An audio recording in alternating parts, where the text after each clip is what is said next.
Welcome. We finished at bootstrapping, so we will start from there. The dictionary meaning of bootstrapping is to get oneself or something into or out of a situation using existing resources. Some say that bootstrapping is like pulling oneself up or down using his or her bootstraps, shoelaces to be precise. So, bootstrapping is nothing but arranging money from any source possible. It is to do things with difficulty, like you do anything and everything possible to get money without diluting your equity. Diluting is one of the things that you would like to avoid at the early stage. So, you try to bootstrap. What are the elements in bootstrapping? Let us see here. One is personal savings. You have whatever savings, including credit card limits or something, sharing office spaces. We have seen in the case of Dhirubhai Ambani, he used to share a small corner in somebody else's office, and he had a hole on the wall. On the other side of the wall was another office, and a telephone used to be shared between the two companies. Means Dhirubhai, whenever a call would come for Dhirubhai, the other guy will push the telephone through the hole of the wall, and Dhirubhai would be talking to that guy. That is kind of extreme example of bootstrapping, sharing resources, not just office. Traveling by cheapest option, hiring intern instead of regular employees. Like this is something very important, and many startups actually do not understand the use of them. Suppose you are not an IITian, you are anybody, but then you have a technology in mind. You can actually come to IIT and talk to students, and you can tell them that through some competition or through whatever, you can just identify a group of people through a faculty member, ask them to develop a software for you. They will be doing it as a summer internship project or even for a small sum of money. You can make a kind of a research group, and they will do. You can do wonderful things with very small amount of money. Getting works done by freelancer. There are umpteen number of freelancers, and they can do wonderful jobs for you. Using used machine instead of new machines. Applying for grant wherever possible. There are plethora of grants possible, particularly for developing product, early stage prototyping and all that. DSIR has enormous amount of fund. At the first phase of PRISM scheme, they give 20 lakh rupees, and you do not have to return the money. Just you have to have 10% of the project cost. 20 lakhs come from them, and they come really readily and quickly. In the second phase, they give 50 lakh rupees. You have to bring another 50 lakh from some source, and this 50 lakh rupees will be given to you for good, free of cost. There is no interest, no repayment obligation. Unthinkable, but it is true. Then trying to obtain payment in advance, like suppose you buy raw material, you insist or you try to convince them to get take the payment later, that you come after a week or two, or likewise you can bargain. So, anything that you do means any asset that you procure for which you do not pay immediately, meaning it is getting access to some money, because you are using that asset to convert that into sales proceeds. Money comes, then you repay. So, you use somebody else's money. That is how bootstrapping will be done. Second is crowdfunding, meaning the crowd, meaning the general people will be funding your business in exchange for almost nothing. So, you get access to money in exchange for nothing, and it is really true. People are actually raising lot of money through them. Here is an example. GoFundMe, they have altogether they have raised $5 billion, and their supporters are 50 million people, and their platform fee is 0%. There is a payment fees, that is 2.9%, and they guarantee they protect the donors, because they will be transferring money digitally. So, they should be protected from any kind of fraud. On the other side, digital means once some people get information about your bank details, they can do a lot of fraud possible. So, both beneficiaries and and donors, they are protected against any kind of fraudulent transaction. Indiegogo, they have raised $1.5 billion. Similarly, Kickstarter raised $3 billion. Of course, look at the platform fee, meaning that they have a platform, it's like a portal through which you can reach out to their registered members, like 50 million for GoFundMe, meaning immediately they can broadcast your requirement of fund, your value proposition to the customers, and then these people will be either willing or unwilling to, they come to know, means that you make them aware that you have a business in mind that is going to do so much of good to the society, to the consumer, to the say country at large, or maybe to the society at large. Maybe you have developed a vaccine which will treat or which will prevent make so many people immune against some diseases. So, that is a social cause that you are going to put forward, and then people actually pay money in exchange for nothing. So, there may be various kinds of causes, like yours is a startup, there may be an NGO to raise money, there may be some kind of a individual approaching to money for treatment or for something. Let us move forward. So, while crowdfunding, what to look for? There will be, in India itself, there are many crowdfunding platforms, even though crowdfunding is yet to be kind of regulated under SEBI, but then there is the policy decisions yet to be formalized, but still there are many. So, you should look at personal fund, means normally crowdfunding, there are three kinds of people normally look for crowdfunding. One is personal fundraising for treatment or for career development or whatever, some solid reason for approaching to public for funding. Second is business, that means startup. Third is charity, meaning that you are an NGO or something and you want to raise money to do some social cause. Then features and performance, how fast you can approach, like there are some platform who takes ages for you to register and then approach. So, this time period approaching to the platform and then getting access to the real donors, the time may vary. So, you should see the credential and then decide. Trust and fraud protection, you are exposing your bank account to some people. On the other side of the issue is the donors, they are exposing to some kind of platform, and then unless they are protected against fraud, many people will not, you will be putting many people into jeopardy. So, you should be careful about this. Customer support, meaning that if you have an issue, you send a mail immediately, within 24 hours you get a mail back that okay, we are looking into. Most important is the fees. There are like GoFundMe charges nothing, whereas there are platform that charges 30% of the money that you raise. You raise 100 crore rupees, you have to pay 30 crore rupees to these guys. That is the rate of charge that they charge. There may be reason for charging like that, but you have to know in advance whatever is the commission or platform charge. Any kind of fund raising from the public in India is regulated by SEBI. It has to be authorized by SEBI, otherwise it is a fraud, financial fraud.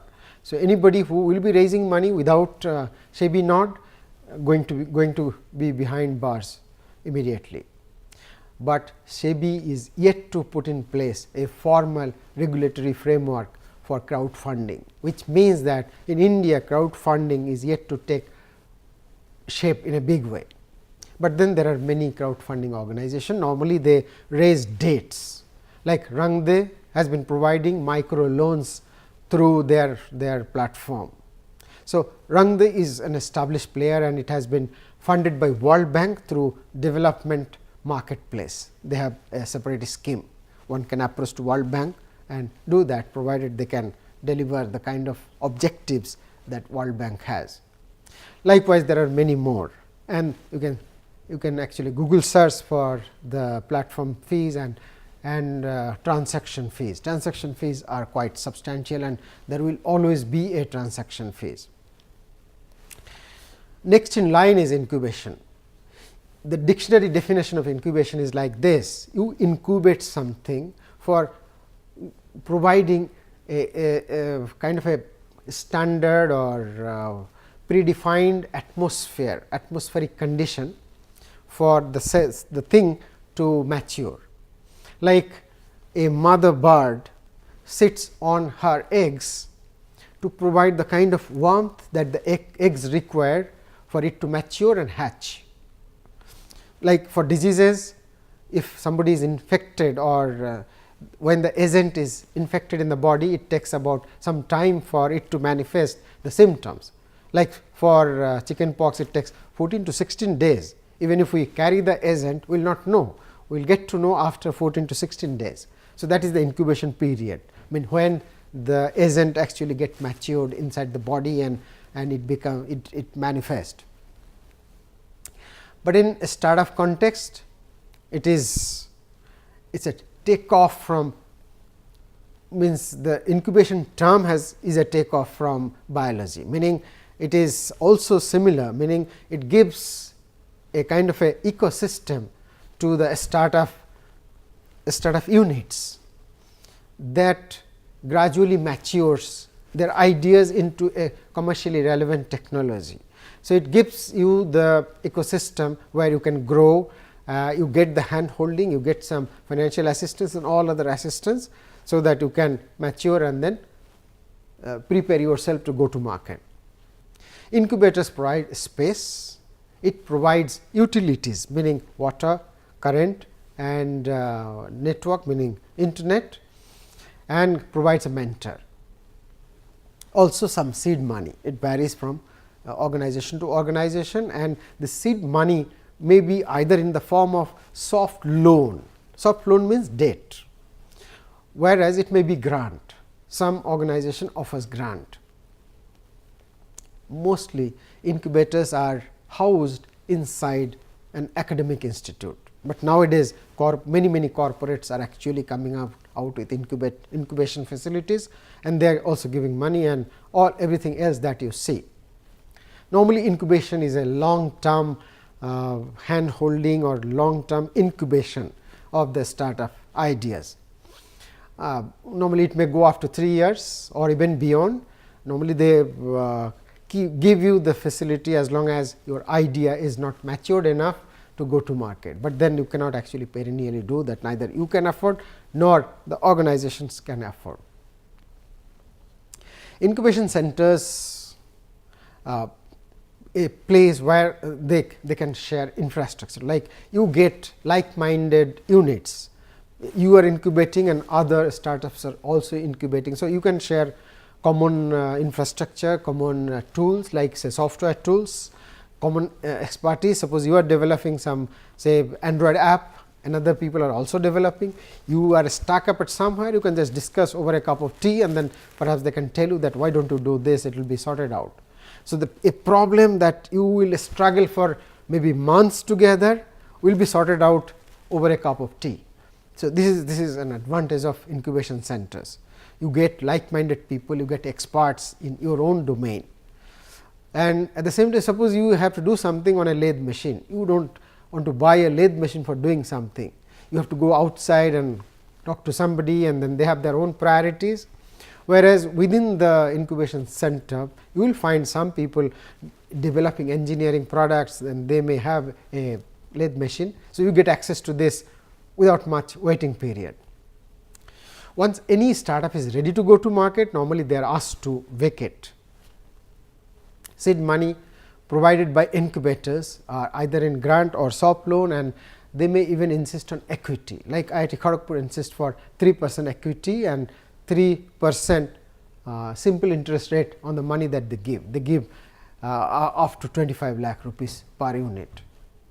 Next is accelerators. Accelerator is slightly new compared to incubation. The first accelerator was Y Combinator. They came up with the idea and they were in Massachusetts. Later they shifted to Silicon Valley and they have funded, as we have seen, many including Google. No, Google is funded by incubated by another organization, we will see. A startup accelerator, also referred to as seed accelerator. It is an organization who runs programs to support in an accelerated pace early stage growth driven startup through mentorship, guidance, networking and with a small fund. Normally a small fund may be in India it might be something like 2 lakh to 5 lakh to 10 lakh rupees. In US it might be $25,000 to $50,000. It runs the program at its own space, meaning that accelerators have their own space and they will be inviting the startups to come there, stay there for maybe couple of months, 3 months to 6 months at the most, and then they will means it is almost like an ecosystem by itself. They will invite experts there and experts will be delivering lectures, so that you get the knowledge that you need. Normally acceleration programs are run on a particular technology domain at one time. Suppose for next 3 months some accelerators will run for particular hardware. Therefore, all the startups that will be selected will be working in the same domain.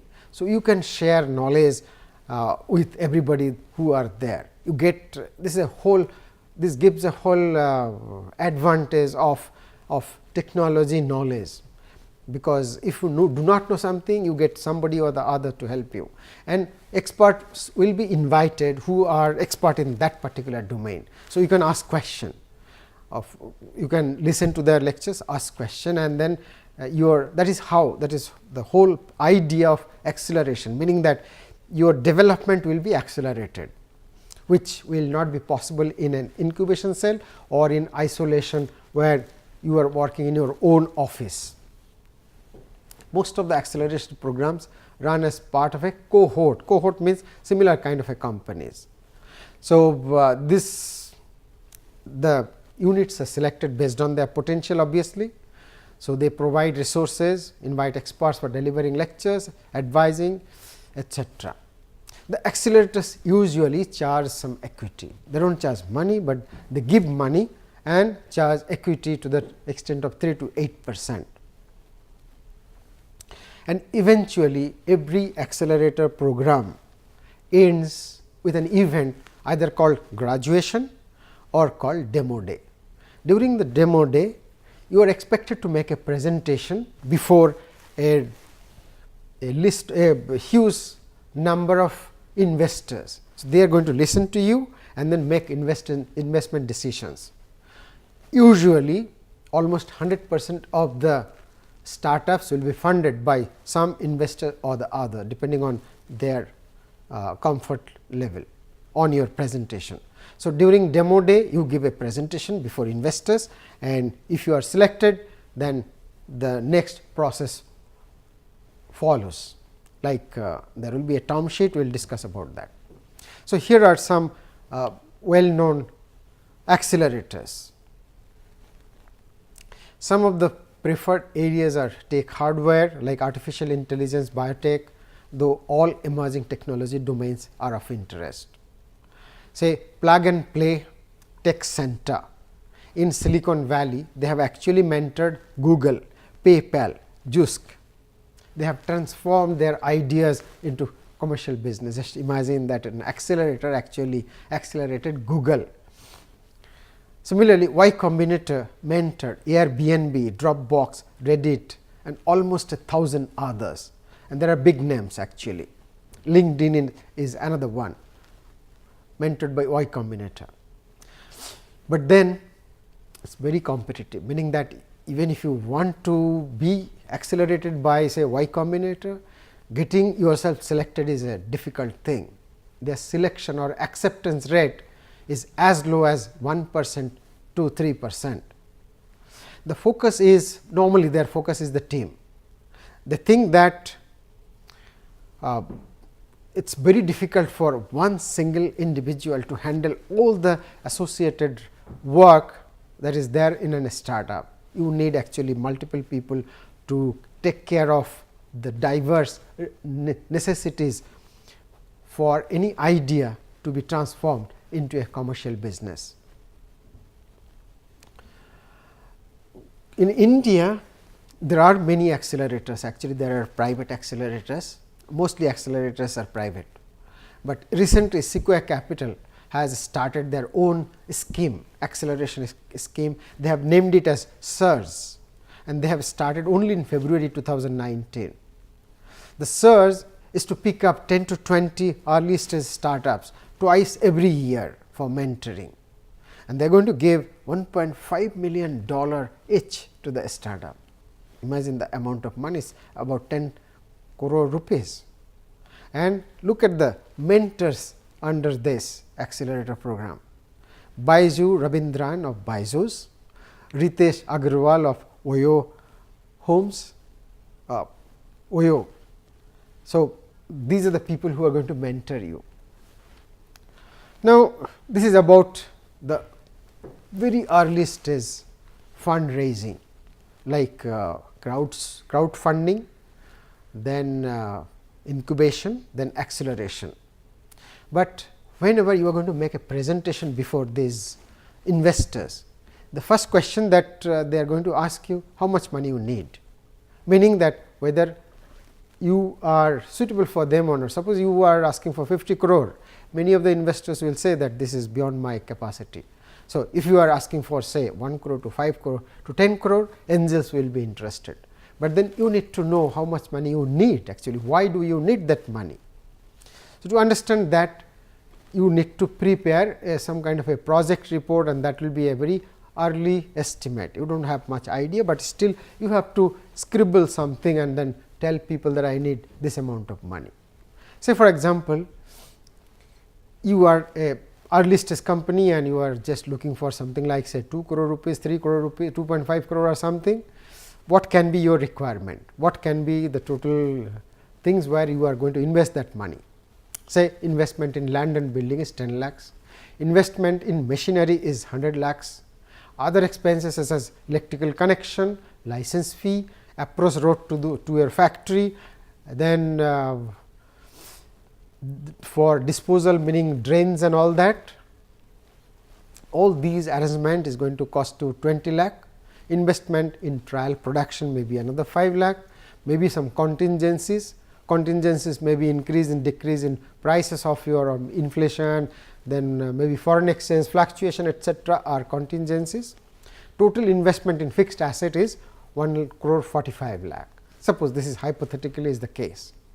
So, you need 1 crore 45 lakhs of investment to acquire fixed assets. So, now you have some data that you can cite to your investors that I need 1 crore 45 lakhs. Now, for working capital there are formulas how to estimate working capital. Normally, if your turnover is 2 crore rupees in the next year, 25% of that is the requirement of working capital. There was a committee called Tandon committee. As per that committee, working capital can be assessed as 25% of your projected turnover in the next year. So, presume that your turnover is 2 crore rupees. So, 50 lakh rupees will be your working capital requirement. Add this 50 lakh to 1 crore 45 lakh becomes 1 crore 90 lakhs or 190 lakh rupees. So, now 190 lakh rupees is the project cost, that is the total amount of money that you are looking for perhaps. So, if there is a question from your investor, you can show this data that look, this is my project cost and I am looking for 1 crore 90 lakh rupees. I have, suppose you have 40 lakh rupees in your bank account or you have already raised. So, you tell that I need 1 crore 50 lakh rupees I am looking for from your side. So, you invest 1 crore 50 lakh, then you negotiate what should be the dilution. For estimating working capital, if it is above 6 crore rupees of turnover, then you have to estimate based on holding period of raw material, holding period of goods in process, holding period of finished goods etcetera. This is another calculation that you can see at leisure. Let us not discuss this at length. This is just an example given. So, with this project cost, you can prepare a project report, meaning it is almost like a business plan. So, you prepare a business plan and give the project cost somewhere, you embed that, it becomes a project report that shows your need of money and sources of financing. Now, you can fund this 1 crore 50 lakh or 1 crore 90 lakh, whatever is the money, either by equity or by debt or preference share. Suppose you are funding this through equity, then what are the pros and cons? Pros is that if you fund this through equity, you do not have to pay any interest. You get that money and you start business. You do not have to pay anything as long as you do not make profit. If you make profit, then you have to pay dividend. Whereas, if you borrow money and then manage this 190 lakh rupees of fund, then you have to pay interest at the rate of maybe 15% prevailing rate, whatever that is. Like for 100 rupees, you have to pay 15 rupees of interest annually. This is a huge cost, and that will add to the risk, because why there is a risk for borrowed money?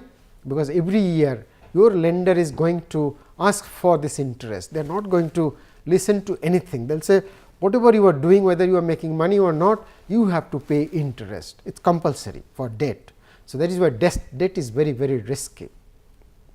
And equity comes with mentoring by angels. So, if you raise this money from angel, the angel is an expert in the domain of your business most likely, and then he or she, or maybe a group of angel have invested in your company. So, they all are bringing knowledge, connectivity with further investors, and they are going to resolve conflict in the teams, etc. What are the cons? They are, you have to dilute your equity. If you borrow this money, bank will not take any equity. Bank may insist for security, but no equity. So, there is no dilution if you borrow money, but if you raise money from angel, there is a question of diluting your equity. Then you have to pay dividend if you are making profit, but if you are not making profit, there is no question of dividend. There may be undesirable interference by angels. Suppose the angel is not an expert, or he has some ego hassle with you, then there will be too much of kind of stress between you and investors that you would like to avoid. Other than angel, what are the equity sources? We have already seen crowdfunding, then incubation, then acceleration, high net worth individuals. These are maybe somebody retired from say big company like ITC, Hindustan Lever or some other company. Maybe he or she has 50 crore rupees in the bank, and maybe wants to invest some amount of money in a small size, and then they want to enjoy the excitement of startup, or they want to see the startup growing on their hands, and they want to get that satisfaction that we have created successful enterprises. Many reasons may be there for them to invest, other than creating wealth for themselves. Then impact investor like Will Grow, business angel, venture capital fund, private equity fund. They are the people who can give you money in exchange for equity. So, what are the factors that you need to consider for raising equity? Conventional wisdom, this line is very important. Conventional wisdom has it that entrepreneurs should bootstrap and leverage every strand of non-diluting funding sources to increase value in the business before raising fund. In the previous session, I have shown the more you postpone raising fund, the less you dilute. So, you should continue to bootstrap as long as it is feasible, meaning that if you can raise money from some other source like grant or anything, even a small amount of debt, you should always try to do that rather than diluting. So, you should understand the value that BA or business angel can bring. Suppose you, other than dilution, other than means considering bootstrapping, another factor is this, that you get lot of mentoring, lot of connectivity. So, you have to make a balance between a compromise between these three factors, like the value that business angels will bring in the form of mentoring, then dilution is a negative factor, then The other factor, 3 factors, one is you dilute or you do not dilute, meaning you bootstrap. The other factor is the mentoring. Look for seed fund, obviously seed fund comes without dilution. Then amount in one round means how much you should raise. Amount in one round should be good enough to take you to the next round. You should not raise too much of money. If some investor wants to give you 10 crore, whereas you need only 2 crore, it is always better not to go for 10 crore. If you need 2 crore to go to the next round, then you postpone raising so much of money. So, in the next round you can raise that remaining 8 crore rupees by diluting less. That is the philosophy.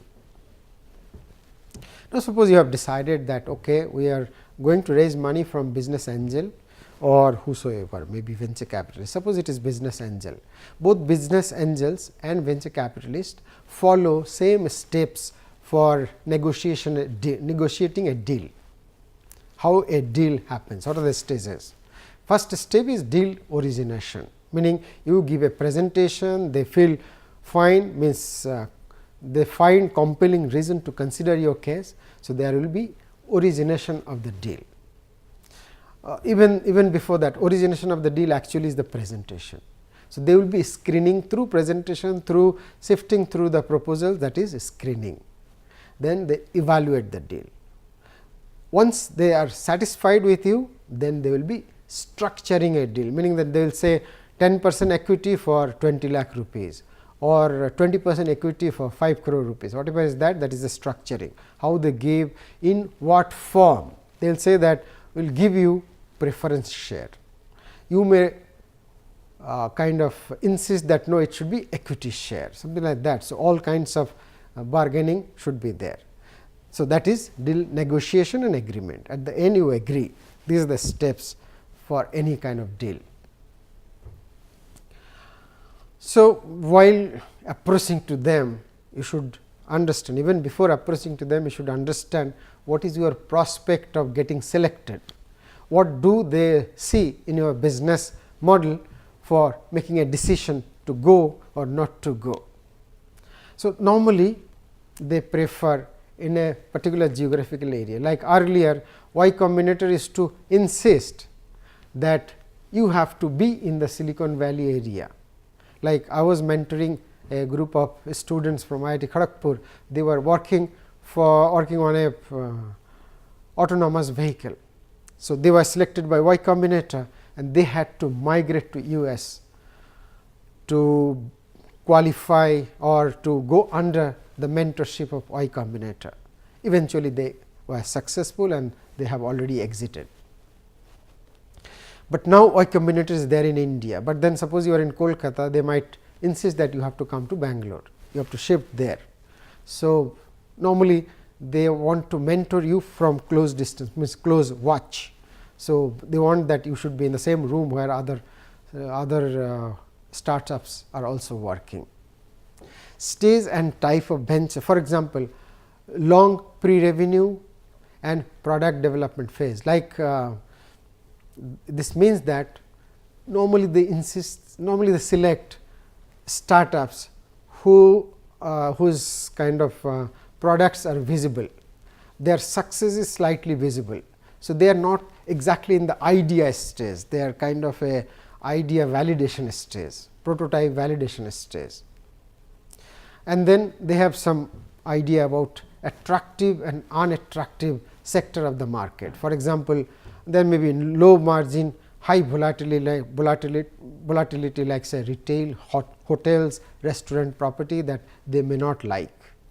It may be there may be another sector which is highly competitive, like high technical risk in both. Similarly, your business model may not be scalable enough for them to look at it means to be attractive. Like traditional service business is very difficult to scale. Then your business model itself may be weak. Size of the initial investment may be so high that angels will not be interested to invest in your company. They may think that your management is weak, maybe single founder, or maybe the skills are not balanced enough. So, another is investment in is not eligible for tax relief, like say startup tax etc. So, it may not be attractive. So, you have to actually de-risk this whole deal. How can you do that?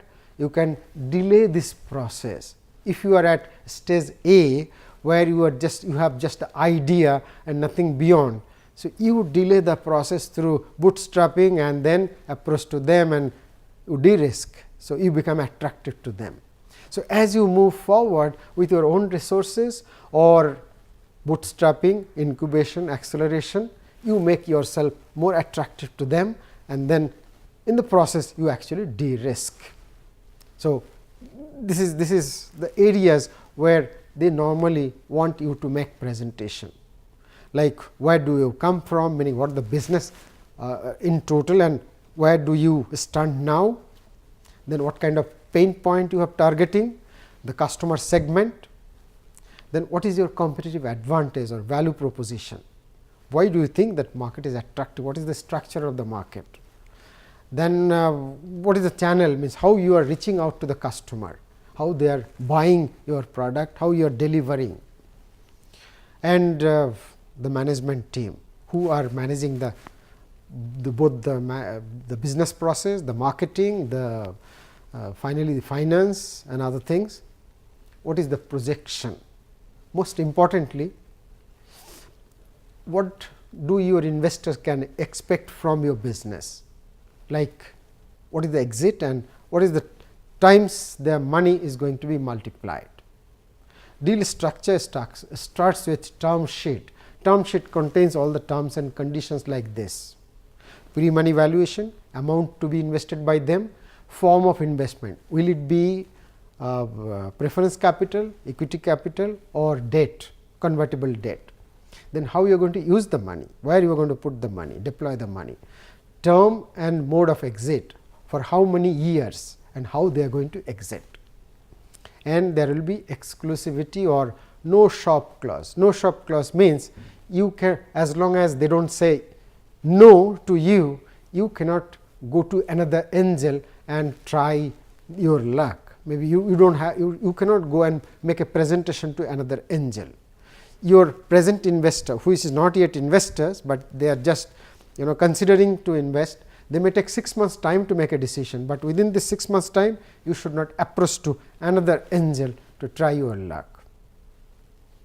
Normally these terms are not binding to the angel, but many of them are binding on you. Now, you should understand that you are making a deal based on future market and not based on past deal. And you should always remember that angels are hard bargainer and they will make postures like this is too bad, and they may say that I am going to give you 10 lakh rupees for 50%. This is just posturing. Maybe he is ready to give you 2 crore rupees for even 10%, but they will start as if they are not interested. Be consistent and do not bluff. While making a presentation, do not bluff, be real. Give them the real picture, because you may meet again. Leave your ego out, because ego does not help you, neither help you, and then at some point of time you may have to come back to the same guy. So, ego is not going to help you, and you have to always tell them a short horizon, meaning in a short period of time what is your sales projection, what is the profitability that you look forward to. So, I think we are kind of dragging on. So, we will continue in the next session, we will close it here. Thank you.